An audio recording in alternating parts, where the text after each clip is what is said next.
saviez-vous que chaque soir, Élise, on perd désormais pas moins de 17 minutes, rien qu'à errer sur la page d'accueil de Netflix ou des autres plateformes de VOD, tellement on a l'embarras du choix aujourd'hui.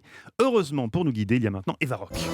Encore 17 minutes de gagner ce soir grâce à vous, Eva. Oui, et alors pour vous, Élise Lucet, on va partir dans l'Ohio, aux États-Unis, où en 2008, on a assisté à la fermeture d'une usine de construction automobile qui s'est soldée par la disparition de 10 000 emplois, ce qui a été fréquent dans ces années-là aux États-Unis. C'est sur Netflix, vous allez pouvoir voir ce documentaire qui s'appelle American Factory. Cette usine, elle a été reprise par un Chinois multimillionnaire qui va décider de reprendre l'usine pour ouvrir un site de pare-brise. L'entreprise s'appelle Fuyao. Et évidemment, l'espoir renaît tout de suite dans cette région des États-Unis. Un patron pas commode qui va débarquer avec ses méthodes de management et ses salariés chinois. Et loin de leur famille, eh bien, ces salariés vont découvrir l'Amérique. Il va falloir leur faire un petit cours d'abord pour leur faire comprendre la mentalité des Américains. Comment comprendre les Américains ? Aux États-Unis, on peut se permettre de laisser notre personnalité s'exprimer. Tant que vous ne faites rien d'illégal, vous pouvez suivre votre instinct. Vous pouvez même faire une blague sur le président.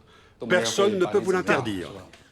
Un extrait de ce documentaire qui prête à sourire, vous le comprenez, mais qui illustre quand même la différence de culture entre les salariés américains et les salariés chinois. Alors si les relations sont au beau fixe les premiers mois, la situation va considérablement se dégrader. Le rythme de travail et les exigences ne sont pas les mêmes d'un continent à l'autre.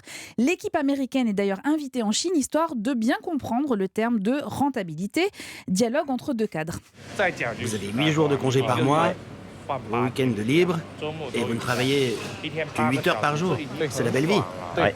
Ici, les ouvriers n'ont qu'1 ou 2 jours de congé par mois, et ça leur plaît pas trop. C'est pour ça que je te dis que les Américains sont des fainéants. De gros fainéants. C'est dans votre nature, c'est tout. Mais tout le monde peut changer. Alors de dialogue, il n'en sera plus question au fil des jours, alors que les salariés américains souhaitent la mise en place d'un syndicat, notamment pour les défendre. Les Chinois licencient à tour de bras. Alors pour autant, n'imaginez pas un documentaire avec les bons et les méchants. Tout est beaucoup plus subtil, c'est équilibré grâce notamment aux nombreux témoignages qui ont été recueillis. Le documentaire raconte en fait à la fois cette Amérique désindustrialisée qui a oublié le volet formation et reconversion professionnelle au moment où évidemment les sites sont de plus en plus automatisés. Un excellent film qui est produit par, attention, roulement de tambour, Brad Pitt.